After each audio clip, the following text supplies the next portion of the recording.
वाली कह रही है इसको डिवोर्स दे दो कि बच्चा पता नहीं पैदा कर सकेगी कि नहीं। मैंने इतने धक्के खाए, इतनी मेहनत की, अपने इलाज की कोशिश की, लेकिन नहीं हुआ।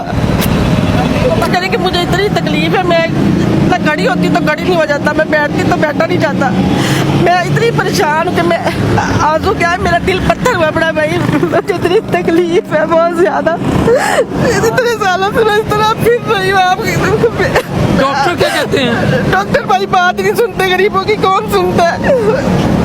मैं इतना रोई हूँ कि मेरी आंखों से आंसू खत्म हो चुकी है।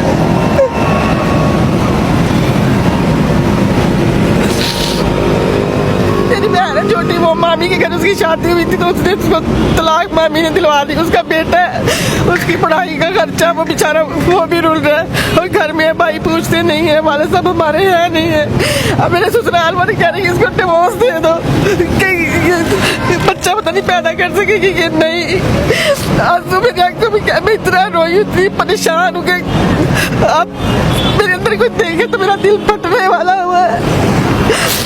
मैंने इतने धक्के खाए, इतनी मेहनत की, अपने इलाज की कोशिश की, लेकिन नहीं हुआ।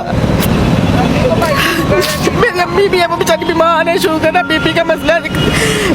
मैं बेड से बैठी हुई थी, अब वो जवान बेटी है, वो बेटा लेके दहलीज पे बैठी हुई है। इतने हमें बिल आ जाते हैं ना, कुछ यकीन करें कि कोई वक्त ऐसा होता है कि घर में खाने के लिए कुछ नहीं होता हमारे। मेरी आपसे ये अपील है कि मैं पढ़ी लिखी हूँ, मैंने मास्टर्स किया हुआ है, लेकिन ना मेरे पास कोई अच्छी जॉब है ना कुछ है। प्राइवेट स्कूलों में कुछ नहीं देते, 8-8, 10-10 हज़ार सैलरी देते हैं, सारा दिन खड़े करके 50-50, 60-60 बच्चों को पढ़ाना पड़ता है, 150 बच्चों की क्लास लेनी पड़ती है भाई। इसलिए मैं मजबूर है कि आपको देखा तो आपके पास आई कि मेरी अपील है, आप मेरे भाई आप मेरी मदद करें, मेरा इलाज करवा दें। इलाज होगा। आप कितनी कहाँ खड़ी रहती हैं?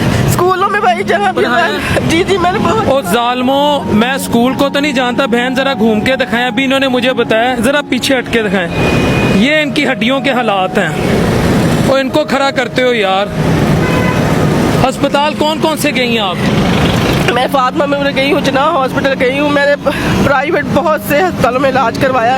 फातिमा मेमोरियल तक मैंने मेहनत कर गई, लेकिन वहाँ भी डॉक्टरों ने कोई बात नहीं सुनी। प्राइवेट फीसें भर के मैंने पढ़ाया, मैंने मास्टर किया हुआ, लेकिन मेरे पास कोई नौकरी नहीं है।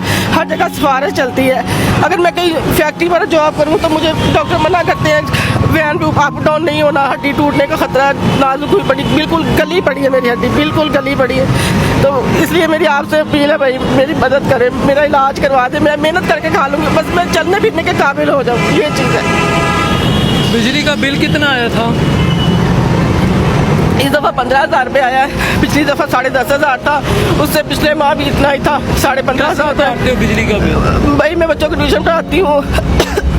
मेरी छोटी बहन है, वो 1-2 घरों में काम करती है, वो मेहनत मजदूरी करके इस तरह आपने मास्टर्स किया हुआ है? जी मैंने मास्टर्स किया हुआ है। और आपकी अब सास कह रही है इनको डिवोर्स दे दो? जी मेरे ससुराल वाले कहते हैं कि इसको डिवोर्स दे दो, इसकी कंडीशन अच्छी नहीं है, कि कल को अगर औलाद ना हुई तो तुम्हारा कौन होगा। मेरे मियाँ अच्छे हैं वो, लेकिन अभी उनकी भी कोई नौकरी वगैरह नहीं है, तो ससुराल वाले अब दबाव डाल रहे हैं कि इसको छोड़ दो, औलाद नहीं होगी, और इसकी कंडीशन भी अच्छी नहीं है कि जवान तंदुरुस्त हो तो हम रख भी देते, इस बीमार का हम क्या करेंगे।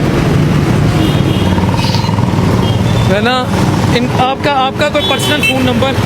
जी है, बताएं। 0310 46 245। अपने घर का पता बताएं। जी मैं मोहल्ला अहमदाबाद बस्ती मीनपुरा रायगढ़ में रहती हूँ, रेलवे स्टेशन के नज़दीक हमारा घर है। मकान नंबर? वहाँ मकान नंबर वगैरह नहीं, गली मोहल्ला ही होता है, मोहल्ला अहमदाबाद बस्ती अमीनपुरा, और नज़र रेलवे स्टेशन है। आपका नाम? मेरा नाम है सोफिया इरशाद। और वालिद साहब का नाम? मोहम्मद इरशाद था मेरे वाले साहब, फौत हो चुके हैं, 8 साल हो गए उन्हें फौत हुए। ये सुनिएगा, इस कौम की हिना परवेज़ भट्ट, मरियम औरंगज़ेब, मरियम नवाज, आसफा भुट्टो सिर्फ बेटियां नहीं हैं, ये भी बेटी हैं।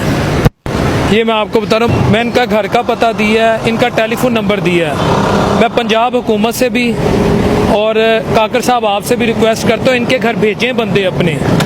हुकूमत से तो कोई छुपा नहीं होते ना, कोई चीज़ छुपा नहीं ना हम सकते ना। देखें, इनका पता कराएं, जो ये कह रही हैं अगर उसमें वो अगर वाकई इनके ये मसाइल हैं तो आप इनकी मदद करें, वरना फिर रोज़े महशर मैदान हशर सजेगा, सबको पता लगेगा। इससे ज़्यादा मैं अब क्या कह सकता हूँ। लेकिन मुझे आज अपने गंदे गलीज और बदबूदार अमालों पे सोचना है कि मैं आखिर ऐसा क्या किया कि मेरे साथ ये हो गया। मिन हैसुल कौम हमें अब ये सोचना पड़ेगा, वरना खाओ पियो शॉपिंगें करो बच्चे पैदा करो, लगे हो तो लगे जाओ। लेकिन ये कौम की बेटी हैं, मैं बता रहा हूँ, मैं घर का पता इनके दिया और इनका फ़ोन नंबर दिया है, ये है सबूत। ड्रामेबाजी है तो मुझे भी और इस बहन को भी ना इधर फांसी लगा देना, लेकिन अगर ये सच्ची हैं तो शर्म से डूब मरना, जिसने भी मेरे मुल्क का ये हाल किया। अस्सलाम वालेकुम रहमतुल्लाह।